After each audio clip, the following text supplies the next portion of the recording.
जोहार साथी। आज 30 जून है, जिसको हम लोग हूल दिवस के रूप में मनाते हैं, यानी संथाल विद्रोह। यानी 30 जून को ही भोगनाडीह से एक वट वृक्ष के नीचे, जो अभी भी है, उसके नीचे ही वो संथाल विद्रोह की शुरुआत हुई थी।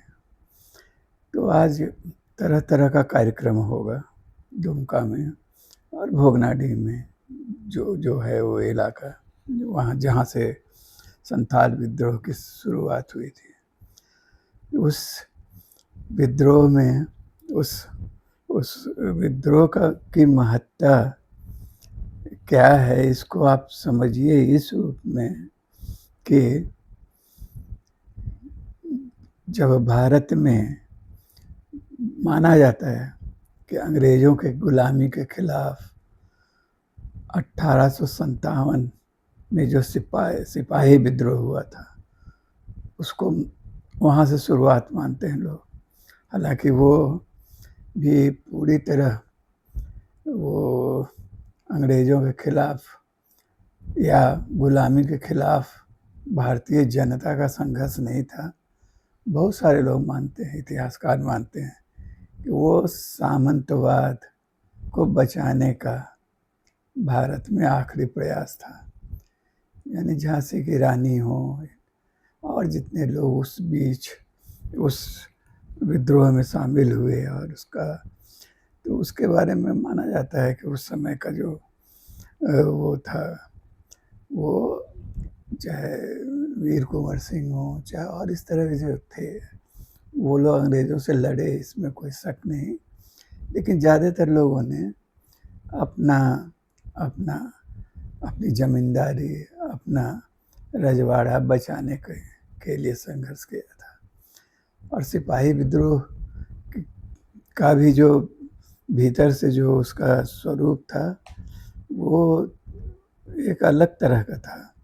जैसे उसमें जो बंदूक और बारूद से जुड़ा हुआ जो विवाद है कि उसमें वो छावनियों में जहाँ सेना रहती थी अंग्रेज़ों की, जिसमें भारतीय मूल के लोग थे, हिंदू थे, मुसलमान थे, तो दोनों के बीच ये प्रचारित किया गया था कि वो गोली या उसका टोटी खोला जाता है जब उसको, तो दांत से, तो उसमें गाय का चर्बी है, तो कहीं सूअर की बात होती थी, इस तरह का।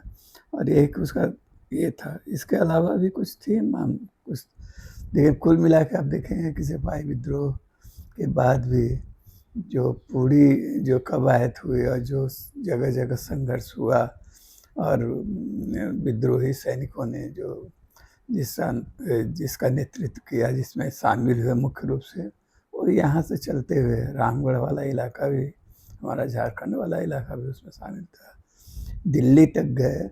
और वहाँ बहादुर शाह जफर जो अंतिम मुगल राजा थे, उनसे कहा गया कि सत्ता संभालिए। और ये यानी कुल मिला के वो जो था, वो उस समय तो वो डेवलप नहीं किया था वो विचार कि ये राजतंत्र का युग खत्म हो गया है, डेमोक्रेसी आने वाली है और ये वो।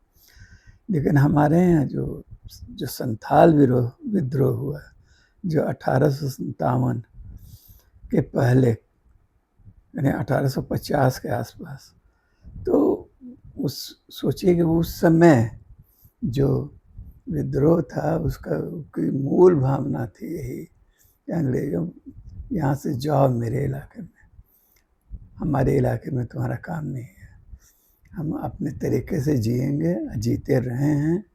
और उनको खदेड़ा गया यहाँ से, अपने जीवन जो आदर्श था, जो जीवन मूल्य थे आदिवासी समाज के लिए, जो जंगल जमीन पर सामूहिक भागीदारी, जो जनहक था, सब लोग मिलकर इसका इस्तेमाल करते थे, जहाँ राजा रजवाड़ा नहीं होता था, इस तरह का जो समाज था, उन लोगों ने विद्रोह किया और सीधा किया, यहाँ से जाओ।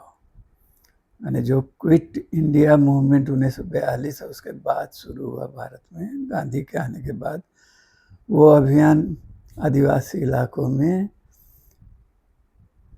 संथाल विद्रोह या उससे पहले से शुरू हो गया था। अंग्रेजों की दास्तां को उन लोगों ने कभी स्वीकार किया ही नहीं। संथाल विद्रोह तो 30 जून 1850 जो है उसके आसपास का है, लेकिन उसके पहले पहाड़िया विद्रोह हो चुका था।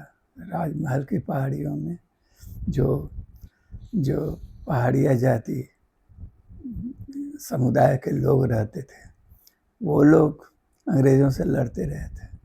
हालांकि अंग्रेज शासक, माने कहानी वहीं से शुरू होती है कि 1763 में मीर कासिम को हराकर अंग्रेज यहाँ शासक बने और वो बंगाल के राजा थे, नवाब थे। और उसके बाद लेकिन उन्होंने जमींदारी इस पूरे इलाके का, तो पूरा इलाका में उस समय जो था उड़ीसा, बंगाल और बिहार सब संयुक्त, और उसकी ज़मींदारी उन्होंने हासिल की। ज़मींदारी माने यहाँ हम भूमि से लगान वसूलेंगे, और उनका पहला मुठभेड़ पहाड़िया जाति से हुआ। ये भी आप ध्यान में रखना चाहिए कि उस समय ब्रिटिश यानी ब्रिटेन का शासन यहाँ नहीं शुरू हुआ था। ब्रिटिश की रानी विक्टोरिया जिसको वहाँ चलाती थी, और जिसके नीचे एक संसद काम करता था वहाँ, तो ईस्ट इंडिया, वो ब्रिटेन का शासन शुरू नहीं हुआ था उस समय। ईस्ट इंडिया कंपनी, वहाँ की एक कंपनी यहाँ आई और यहाँ धीरे धीरे फैलते फैलते इतनी शक्तिशाली हो गई, वो अपनी सुरक्षा के लिए, जो कंपनी जैसे अभी होता है ना औद्योगिक जो ये इंडस्ट्रियल जोन होता है, उसकी सुरक्षा के लिए CISF और इस तरह की चीज़ें होती हैं, अर्धसैनिक बल जिसको कहते हैं। तो उसी तरह ईस्ट इंडिया कंपनी को जो इजाज़त मांगा था शुरू में मुग़ल राजाओं से, सम्राटों से, जो मुग़ल शासक थे उनसे, कि भाई हमको यहाँ एक बंदरगाह बनाने दीजिए, पोर्ट बनाने दीजिए कहीं पर। वहाँ पर एक मद्रास में शुरू हुआ था, वहाँ पे एक किला बनाने दीजिए, एक रहने का जगह कि हम आते हैं व्यापार करने। तो और जब वो उसकी इजाज़त मिल गई तो उन्होंने शुरू किया कि हमको थोड़ा बहुत सुरक्षा गार्ड रखने दीजिए। और जब वो, तो उसमें जो वहाँ के जो सैनिक थे, जो यहाँ के लोग भर्ती होते थे, तो वो लोग मिलकर एक छोटी मोटी सेना बन गई, और वो सेना करने ये लगी जो ईस्ट इंडिया कंपनी की, कि वो जो यहाँ के राजा रजवाड़ा आपस में लड़ते थे, तो उसमें किसी एक ने जो मदद मांगी उनसे कि आप मदद कीजिए हमको अपने दुश्मन से लड़ने के लिए, तो वो उसको मुहैया कराती थी और उससे सारा खर्च भी वसूलती थी कि जो भी ठीक है, हमारी जो छोटी सी सेना है या जो भी कहिए उसको, वो आपकी तरफ से लड़ेगी, लेकिन आपको सारा उसका नुकसान भरपाई करना होगा, और जो लूटेंगे आप और जीत होगी तो उसमें भी हिस्सा देना होगा। इस तरह का समझौता करते करते और यहाँ के आपसी फूट, क्योंकि वो मुग़ल साम्राज्य के पतन का दौर था, धीरे धीरे अंग्रेज बढ़ते गए। लेकिन निर्णायक लड़ाई माने दक्षिण भारत से शुरू हुई, मद्रास में पहले सब बड़ा केंद्र उनका बना था अपना, और वहाँ से बढ़ते हुए फिर जिस क्रम में टीपू सुल्तान से उनकी लड़ाई हुई थी, उन सबको हराते हुए और जीतते हुए और कलम उनके गर्दन को कत्ल करते हुए वो यहाँ लड़ाई हुई बंगाल के नवाब से, मीर कासिम से, और उन्होंने ज़मींदारी वापस उनसे हासिल कर ली कि ठीक है राजा आप ही रहिए। जो भी जो लोग थे जिसको वो लोग इससे लिए वो, और उसके बाद यहाँ जैसा कि बताया कि ये आपका बिहार, उड़ीसा, बंगाल इतना बड़ा इलाका यहाँ यहाँ ज़मींदारी हासिल कर ली कि इस इलाके में वो भूमि का राजस्व वो वसूलेंगे। और उनका मुकाबला तो आदिवासी इलाकों में हुआ, आदिवासी इलाकों में पहाड़ियों से हुआ। यहाँ पूरा कंसेप्ट ही दूसरा था।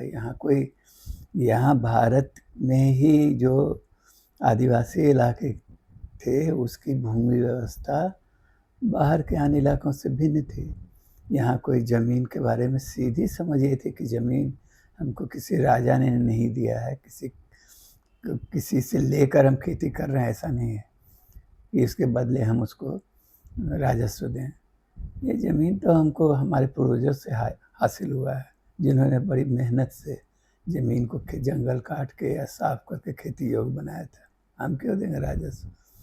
तो पहाड़िया लोगों से उनका मुठभेड़ हुआ। पहले पहाड़िया लोगों से मुठभेड़ हुआ तो कई पहाड़िया शुरू में तो उनके लोगों को जो हेड होते थे उसको छोटा छोटा माने मेहनताना चाहे कहिए, पारिश्रमिक कहिए, या क्या कहते हैं उसको, वजीफा टाइप की चीज़ देना शुरू किया। 2 रुपया, 5 रुपया, 10 रुपया इस तरह का मंथली, ताकि वो लोग मिलजुल कर रहें, अपना चलाएं अपना, लेकिन हमारी बात भी माने। लेकिन पहाड़िया लोग इससे थोड़े मानने वाले थे, तो उन लोगों ने लगातार संघर्ष किया और कभी उन अंग्रेज़ों की गुलामी स्वीकार नहीं की। तब उन लोगों ने एक काम किया। वो क्या किया, इस जो समतल इलाका था, पहाड़ था, राजमहल की तलहटी में जो पूरा इलाका था, उसमें वहाँ पर घने जंगल थे। और उस दौर में वहाँ जो संथाल आते थे उस इलाके में, आसपास के इलाकों से शिकार उकार करते थे, चले जाते थे, तो उनसे कहा कि तुम लोग यहीं बस जाओ और यहीं रहो, यहीं गांव बना के। और देखते देखते वहाँ गांव बन गया, समझे ना। बहुत सारे गांव, माने उसको कहा जाता है कि माने पहाड़िया समस्या के समाधान के लिए अंग्रेजों ने इस समस्या को अंतिम रूप से सुलझाने के उद्देश्य से एक अंग्रेज अधिकारी जेपी वार्ड्स को यहाँ भेजा। उन्होंने तत्कालीन दुमका, गोड्डा, पाकुर एवं राजमहल अनुमंडलों के समीप मध्यवर्ती 1338 वर्ग मील का सीमांकन करने की जिम्मेदारी उनको दी गई। वाट्स ने यह काम किया और सीमांकन के बाद इस क्षेत्र का नाम दामिन ई कोह रखा गया, माने पहाड़ों का लहंगा जिसको कहते हैं। इस 1338 वर्ग मील क्षेत्र में 11,788 एकड़ जमीन को रिजर्व फॉरेस्ट बना दिया गया और शेष जमीन पर पहाड़िया को कुड़ाओं खेती तथा जीवन बसर करने की छूट दी गई शुरू में। लेकिन वो सब पहाड़िया तो कहीं माने नहीं। तब वहाँ पर एक नया चीज़ शुरू किया कि ये दामिन कोह में, चाहे उस इलाके में संथाल लोग जो वहाँ से उस इलाके में आते थे, चले जाते थे, उनको प्रेरित किया कि यहीं गांव बसा कर रह जाओ। और उन लोगों ने किया क्या, उसमें 1851 तक 82,795 संथाल बस चुके थे, जो 1473 गांव में रहते थे। और शुरू में तो कहा कि भाई तुमसे कोई राजस्व नहीं लेंगे, तो पहले तुम लोग बसो, खेती बाड़ी करो इस इलाके में, और उसके बाद देखा जाएगा। अब बाद में लेकिन वहाँ से राजस्व वसूलने का प्रयास शुरू किए, जिसके बारे में कहा जाता है कि 1837-38 में 36,407 रुपये की राशि राजस्व के रूप में वसूली थी उन लोगों ने। और 1845-46 में तक आते आते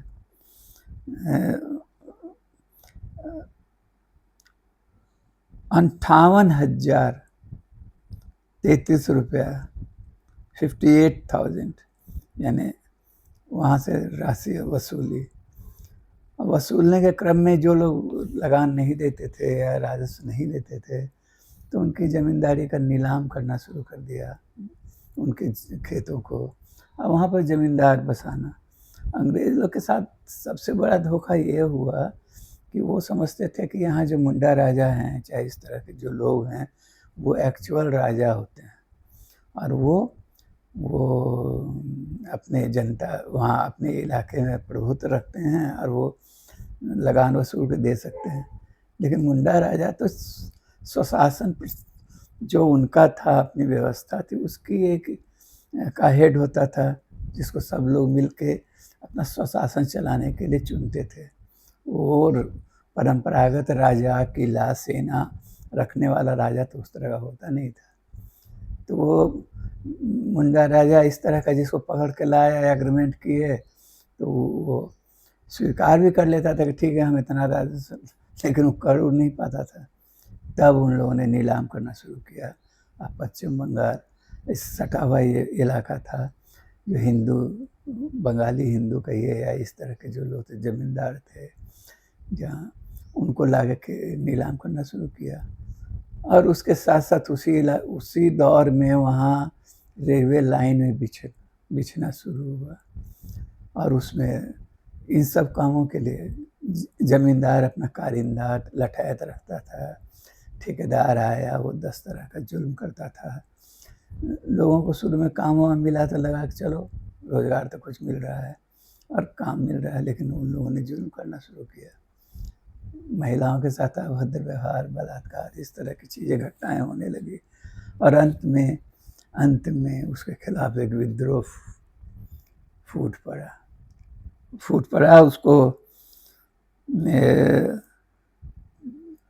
जिसके बारे में एक अंग्रेज लेखक मैकडगाल लिखते हैं, विद्रोहियों की मुख्य शिकायत महाजनों और छोटे अधिकारियों द्वारा मनमाने पैसे की उगाही थी, लेकिन जमींदारों, हिंदू, मुस्लिम और यूरोपीय द्वारा उन पर होने वाला अत्याचार भी कारण बना। रेलवे के कुछ कर्मचारियों पर संथाल महिलाओं के साथ बलात्कार का भी आरोप लगा, समझे ना। इसके बाद वहाँ विद्रोह फूट पड़ा और 10,000 से भी अधिक सशस्त्र संथाल भोगनाडीह में जमा हुए थे। और वहाँ जो लोकल और जो जमींदार के कारिंदे और पुलिस और ये वो लोग थे, तो उन लोगों ने गुप्त मंत्रणा करके हुआ कि वो लोग समझे नहीं कि इतना बड़ा होगा। और दूसरा है कि संथाल लोग भी एकदम विद्रोह करना माने कि एकदम वो तो चाहते थे कि कलकत्ता जाएंगे और वहाँ जाके वहाँ जो वायसराय हैं, चाहे जो भी है अंग्रेज़ों के जो प्रशासक हैं वहाँ, उनके सामने फरियाद करेंगे कि मेरे आपके राज्य में इस तरह का हो रहा है जुल्म, तरह तरह का, हमारी ज़मीन की लूट हो रही है, इस तरह का। और अपने साथ वो ले गए थे वही पत्थर, जो पत्थर घड़ी के रूप में लगाया जाता है, जिसमें ब्यौरा रहता है लोगों का, हर परिवार का, जो लोग खेती बाड़ी करता है अपने इलाके में, उसका कैसा अद्भुत दृश्य रहा होगा। लेकिन चले, कुछ लोग गए भी, लेकिन कुछ लोग रास्ते भोगनाडीह में ही, वहाँ जब उनको पकड़ने के लिए लोग पहुँचा तो उसके बारे में थोड़ा सा वो सुना देते हैं। 7 जुलाई को पचकठिया के करीब दीघी थाना का दरोगा महेश लाल दत्त और नायक सेजवाल पुलिस की टुकड़ी के साथ सीधो कान्हू को गिरफ्तार करने पहुंचा। उसने समझने में भूल की थी, लेकिन तब तक देर हो चुकी थी। उसे भीड़ ने उसके दस्ते के साथ पकड़ लिया। बड़ी जन अदालत में 2 दशकों में किए गए उसके अत्याचारों पर विचार करने के बाद दरोगा और उसके सहयोगियों को का वध कर दिया गया। पचकठिया के समीपवर्ती बाजार के महाजन मानिक चौधरी, गोराचंद सेन, सार्थक रक्षित, निमाई दत्त और हीरू दत्त को भी संथालों ने मार डाला। बरहेट बाजार में नायक सेजवाल खान साहब की भी हत्या कर दी गई। अंबर परगना जो पाकुर राज का हिस्सा था, में भी कई महाजनों की हत्या कर दी गई। पाकुर राज के पतन के बाद उस क्षेत्र के सबसे बड़े महाजन दीनदयाल और उसके समर्थकों ने घोषणा कर दी कि अब वे अंबर परगना के जमींदार हैं। लेकिन बाद में दीनदयाल रे को भी मार डाला गया। महेशपुर में राजा के घर को लूट लिया गया। 15 जुलाई 1855 को संथाल विद्रोहियों का सामना अंग्रेजी सेना के 7वें रेजिमेंट से हुआ। उसके बाद पाकुड़ के नज़दीक तारी नदी के किनारे बड़ी संख्या में संथाल विद्रोही मारे गए, लेकिन विद्रोह थमा नहीं बल्कि फैलता चला गया। संथाल विद्रोह के इतिहासकार डॉक्टर के दत्ता कलकत्ता 1946 पृष्ठ 35 पर लिखते हैं, 20 जुलाई 1854 तक विद्रोह वीरभूम के दक्षिण पश्चिम ग्रैंड ट्रंक रोड से दक्षिणपुर सैंथिया तक तथा भागलपुर से राजमहल तक फैल चुका था और उससे निपटने के लिए 36 रेजिमेंट, मुर्शिदाबाद के नवाब के 200 निजामत सिपाही, 30 हाथी, 32 घुड़सवार के साथ 63 रेजिमेंट NI को लगाया गया। समझे? लेकिन बार बार इस तरह का संथाल उन्हें खदेड़ देते थे, लेकिन फिर सेना आती थी और अंत में धीरे धीरे, क्योंकि वो एक बहुत क्या कहिएगा आप उसको, वो कोई असामान्य युद्ध था। अंग्रेज या जो लोग थे, जो ईस्ट इंडिया कंपनी के लोग, वो बंदूक अपने साथ, बारूद लेकर अपने साथ आए थे। यहाँ तीर धनुष से लड़ना था। वो एक बहुत बड़ी साम्राज्यवादी ताकत से लड़ रहे थे संथाल, और अंत में युद्ध को तो खत्म होना ही था। 6 दिसंबर 1855 को वीरभूम के मजिस्ट्रेट ने 12 संथाल कैदियों, कान्हू, शोभा मांझी, निमई मांझी, चांद मांझी, भैरव मांझी, कानू मांझी, दुर्गा मांझी, मोटा रुमात सा मांझी, सेन्हा मांझी, हरिदास मांझी, मोरही मांझी और मुटाह मांझी को मेजर जनरल एवायट के पास भेजा। संग्रामपुर में निर्णायक लड़ाई हुई और दिसंबर 1885 के अंत तक संथाल विद्रोह पर काबू पा लिया गया। कुल 253 विद्रोहियों के खिलाफ मुकदमा शुरू हुआ, 2 सरकारी गवाह बन गए, 251 के खिलाफ मुकदमे की कार्रवाई शुरू हुई। इसमें 52 संथाल गांव के 151 संथाल थे, शेष अन्य दलित जाति समूहों के 49 कम उम्र के किशोर थे। उन्हें छोड़कर अन्य 7 से 14 वर्ष को 7 से 14 वर्ष का सश्रम कारावास की सजा मिली। इस विद्रोह में सीदो, कान्हू, चांद, भैरव सहित लगभग 10,000 से भी अधिक संथाल मारे गए। लेकिन इस महान विद्रोह के बाद ही संथाल परगना में प्रशासनिक सुधार का दौर शुरू हुआ। इस तरह के कानून, कई तरह के कानून अस्तित्व में आए। संथाल परगना रेगुलेशन 31908, जिसके अंतर्गत उस क्षेत्र में संथालों की जमीन के हस्तांतरण पर पूर्ण रोक का प्रावधान किया गया कि बनने और लागू होने की पृष्ठभूमि हूल विद्रोही थी। स्वतंत्रता प्राप्ति के बाद उन प्रावधानों को संथाल परगना काश्तकारी पूरक प्रावधान अधिनियम 1944 में कायम रखा गया। तो हूल की जो मूल भावना थी, क्या इस बात को आज के लोग समझते हैं? आपको 2 चीज़ बात, वीडियो बड़ा नहीं हो जाए इसलिए हम इसको ख़त्म करेंगे। और जो जानकारी आपको दिए हैं हम अपनी ही किताब आदिवासी, झारखंड के आदिवासियों का संक्षिप्त इतिहास एक हम लिखे थे, उसी का है। तो इसमें 2 चीज़ खाली समझने की है, जानने की है कि संथाल तो लड़ रहे थे, लेकिन संथाल विद्रोह को कुचलने के लिए जब सेना यहाँ आई तो यहाँ के हिंदू राजे रजवाड़े जो बंगाली मूल के थे, चाहे और भी जो लोग थे, और जो एक पूरा गैर आदिवासी समाज जो इस क्षेत्र में आके बस चुका था उस समय तक, वो सब स्वागत कर रहा था अंग्रेजी सेना का। उसका करना तो फक्त था कि ये क्या हो रहा है भाई, इस प्रवासी मुल्क में कहाँ से हम लोग आए हैं और यहाँ देख रहे हैं कि हमारा स्वागत कर रहा है, स्वागत हो रहा है। तो ये था द्वंद्व उस समय से।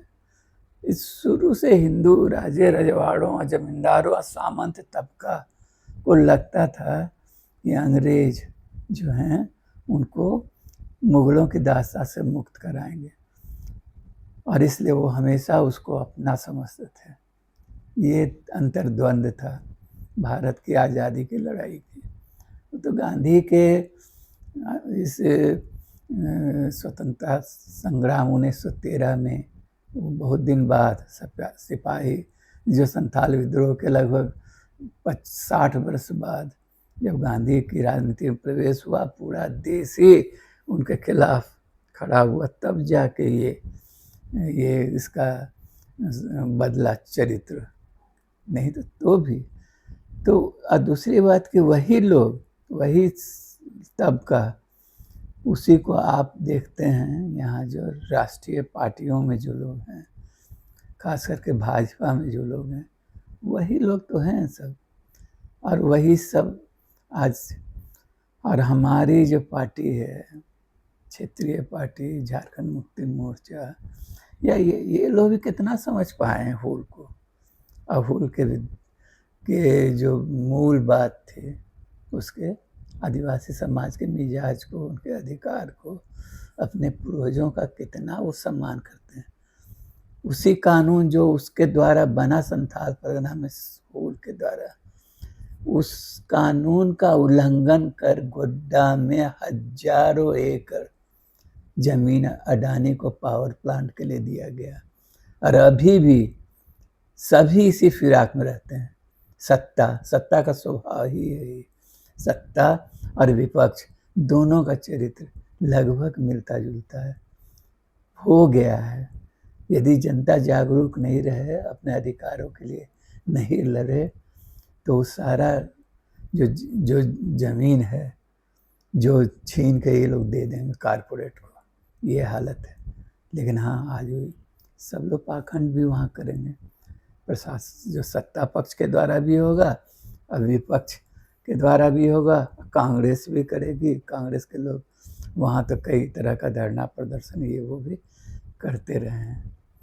तो साथी, यही है, हुल का सम्मान करना है तो जल जंगल जमीन पर जनहक, आम जन के अधिकार को बनाए रखने का संघर्ष को तेज करना होगा। यही उपाय है, यही है उन शहीदों के प्रति सम्मान। एक बात कह के और समाप्त करें कि आदिवासी समाज में व्यक्ति पूजा नहीं होती, वहाँ अपने नायकों से प्रेम किया जाता है, उनका आदर सम्मान तो होता है, लेकिन वो कोई भगवान या इस तरह का, ये सब तो बाहरी संस्कृति के प्रभाव से, और इस तरह का जो सत्ता पूजक समाज है वो इस तरह का काम करता है, कर रहा है। और इसीलिए समभाव से सभी जो हुल के मूल स्थापनाओं की हत्या कर रहे हैं, वो सब आज शहादत दिवस ये हुल दिवस मनाएंगे, इतना। लेकिन हम सब के लिए तो संकल्प उनके प्रति, शहीदों के प्रति श्रद्धांजलि सबसे बड़ी यही होगी कि हम जल जंगल जमीन की लड़ाई को हमेशा उसको बचाने का संघर्ष करें और उसके लिए सचेत रहें। हुल के शहीदों को एक बार नमन। एक बात और कहने का मन है, अंग्रेज लोग जो यहाँ से लड़ के गए थे वापस, उस विद्रोह को कुचले थे, उन लोगों का कहना था, ये एक दूसरी किताब में है वो दर्ज, वो कहना था कि ये जेनोसाइड था, ये कोई युद्ध नहीं था। बर्बर हत्या की थी हम लोग अपने उन आदिवासियों की जो ईमानदार हैं, बहादुर कौम के लोग हैं। धन्यवाद साथी, जोहार।